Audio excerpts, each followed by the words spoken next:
Hello friends, మనం హైదరాబాద్ నుంచి ముంబైకి జస్ట్ 3 గంటల్లో చేరుకుంటాము అంటే ఎలా ఉంటుంది?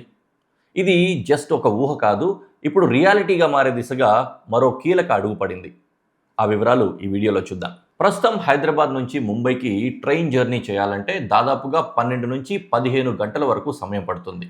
కానీ త్వరలో ఈ ట్రావెల్ టైం జస్ట్ 3 గంటల లోపుకే ఉండే అవకాశం కనిపిస్తోంది. అవును, దేశంలో మరో మెగా ఇన్ఫ్రాస్ట్రక్చర్ ప్రాజెక్ట్ ముందుకు కదులుతోంది. Hyderabad, Pune, Mumbai high speed rail corridor అంటే బుల్లెట్ ట్రైన్. ఈ ప్రాజెక్ట్కి సంబంధించిన డీటెయిల్డ్ ప్రాజెక్ట్ రిపోర్ట్ లేదా డిపిఆర్ పూర్తయింది. ఈ విషయాన్ని Telangana roads and buildings minister Komatireddy Venkat Reddy వెల్లడించారు. అయితే land acquisition, connectivity, planning, infrastructure development వంటి నెక్స్ట్ ఫేజ్ పనులకు కూడా సిద్ధం కావాలని అధికారులను ఆదేశించారు కూడా. ఈ ప్రపోజ్డ్ బుల్లెట్ ట్రైన్ కారిడార్ మొత్తం లెంత్ సుమారుగా 761 కిలోమీటర్లు. హైదరాబాద్, పూణే, ముంబై నగరాలను dedicated high speed rail network ద్వారా కనెక్ట్ చేయనున్నారు ఈ ప్రాజెక్ట్ ద్వారా. ఈ బుల్లెట్ ట్రైన్ మాక్సిమం స్పీడ్ గంటకు 320 నుంచి 330 కిలోమీటర్ల వరకు వెళ్తుంది. ఈ స్పీడ్ వల్ల ప్రయాణ సమయం దాదాపుగా 10 గంటలకు పైగా సేవ్ అవుతుంది. ఇది ఇండియాలో ట్రాన్స్పోర్టేషన్ సెక్టార్లో గేమ్ చేంజర్ ప్రాజెక్ట్స్గా మారే అవకాశం ఉంది.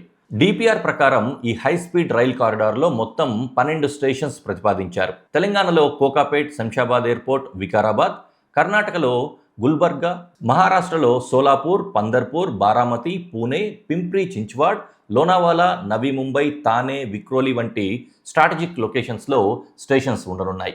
ఈ అలైన్మెంట్ను major IT hubs, industrial corridors, manufacturing clusters, financial డిస్ట్రిక్ట్స్ను కనెక్ట్ చేసేలా డిజైన్ చేశారు. ఈ ప్రాజెక్టులో హైదరాబాద్కు అత్యంత ముఖ్యమైన స్టేషన్ కోకాపేట్. ప్రస్తుతం Kokapet financial district, Neopolis IT expansion, commercial real estate development కారణంగా ర్యాపిడ్ గ్రోత్ చూస్తున్నాయి. ఇప్పుడు బుల్లెట్ ట్రైన్ స్టేషన్స్ కూడా వస్తే ఈ ప్రాంతం సౌత్ ఇండియాలోనే టాప్ బిజినెస్ హబ్గా మారే అవకాశం మరింత ఎక్కువగా ఉంటుంది. అలాగే రాజీవ్ గాంధీ ఇంటర్నేషనల్ ఎయిర్పోర్ట్, శంషాబాద్ వద్ద కూడా బుల్లెట్ ట్రైన్ స్టేషన్ ప్రతిపాదించారు. దీంతో ఎయిర్ ట్రావెల్ నుంచి హై స్పీడ్ రైల్కు డైరెక్ట్ కనెక్టివిటీ లభిస్తుంది. ఎయిర్పోర్ట్ నుంచి బయటకు వచ్చి నేరుగా బుల్లెట్ ట్రైన్ ఎక్కే అవకాశం కూడా ఉంటుంది. ఇంకా తెలంగాణలో మరో బిగ్గెస్ట్ అడ్వాంటేజ్ ఉంది.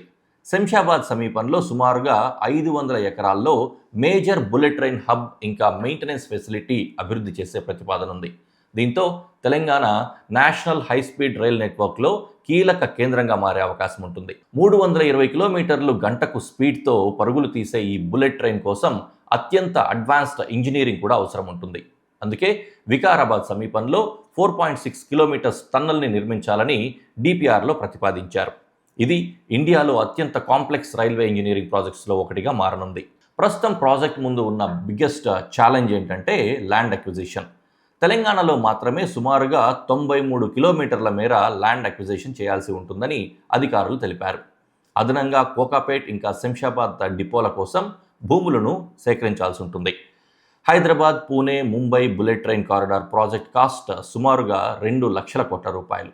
ఇది ఇండియాలో ప్రపోజ్డ్ ఇన్ఫ్రాస్ట్రక్చర్ ప్రాజెక్ట్స్లో అత్యంత భారీ ప్రాజెక్టులలో ఒకటిగా చెప్తున్నారు. Approvals, funding arrangements, central government clearances సమయానికి కనుక పూర్తయితే 2027-28 ఫినాన్షియల్ ఇయర్లో కన్స్ట్రక్షన్ వర్క్స్ ప్రారంభమయ్యే అవకాశం ఉంది. ఈ ప్రాజెక్ట్ కేవలం ఫాస్ట్ ట్రావెల్ కోసం మాత్రమే కాదు, ఇదొక massive economic corridor. Hyderabad, Pune, Mumbai ఈ 3 పవర్ఫుల్ ఎకనామిక్ ఇంజిన్స్ను ఒకే హై స్పీడ్ నెట్వర్క్ ద్వారా కనెక్ట్ చేయబోతున్నారు. జపాన్, చైనా వంటి దేశాల్లో హై స్పీడ్ రైల్ ఏ విధంగా అయితే ఎకనామిక్ గ్రోత్కు క్యాటలిస్ట్గా మారిందో ఈ కారిడార్ కూడా అదే తరహాలో ఇంపాక్ట్ చేయవచ్చునని అనలిస్ట్స్ అంచనా వేస్తున్నారు. అదొకటే కాదు, యూనియన్ బడ్జెట్ 2026-27లో హైదరాబాద్, బెంగళూరు ఇంకా Hyderabad, Chennai high speed rail కారిడార్స్కి కూడా ఫ్యూచర్ ప్లానింగ్లో ఉన్నాయి. అంటే రాబోయే సంవత్సరాల్లో హైదరాబాద్ సౌత్ ఇండియాలో హై స్పీడ్ రైల్ హబ్గా మారే అవకాశాలు బలంగా కనిపిస్తున్నాయి. ప్రస్తుతం డిపిఆర్ పూర్తవడం ప్రాజెక్టుకు కీలకమైన milestone. Route surveys complete అయ్యాయి, స్టేషన్స్ ఐడెంటిఫై అయ్యాయి, ఇంజనీరింగ్ ప్లానింగ్ సిద్ధమైంది, గవర్నమెంట్స్ ల్యాండ్ అక్విజిషన్ కోసం సిద్ధమవుతున్నాయి. అంటే ఎన్నో ఏళ్లుగా చర్చల్లో ఉన్న ఈ Hyderabad, Mumbai bullet train project ఇప్పుడు ప్లానింగ్ స్టేజ్ నుంచి ఇంప్లిమెంటేషన్ స్టేజ్ వైపు అడుగులు వేస్తోంది. భవిష్యత్తులో హైదరాబాద్లో బ్రేక్ఫాస్ట్ చేసి ముంబైలో లంచ్ చేసే రోజులు నిజమయ్యే అవకాశం కనిపిస్తూనే ఉంది. మరి హైదరాబాద్, ముంబై బుల్లెట్ ట్రైన్ ప్రాజెక్ట్పై మీ ఒపీనియన్ ఏంటి? మీ అభిప్రాయాన్ని కామెంట్స్లో తెలియజేయండి. ఇలాంటి మరిన్ని ఇన్ఫ్రాస్ట్రక్చరల్ అప్డేట్స్ కోసం మా ఛానల్ని ఫాలో అవ్వండి.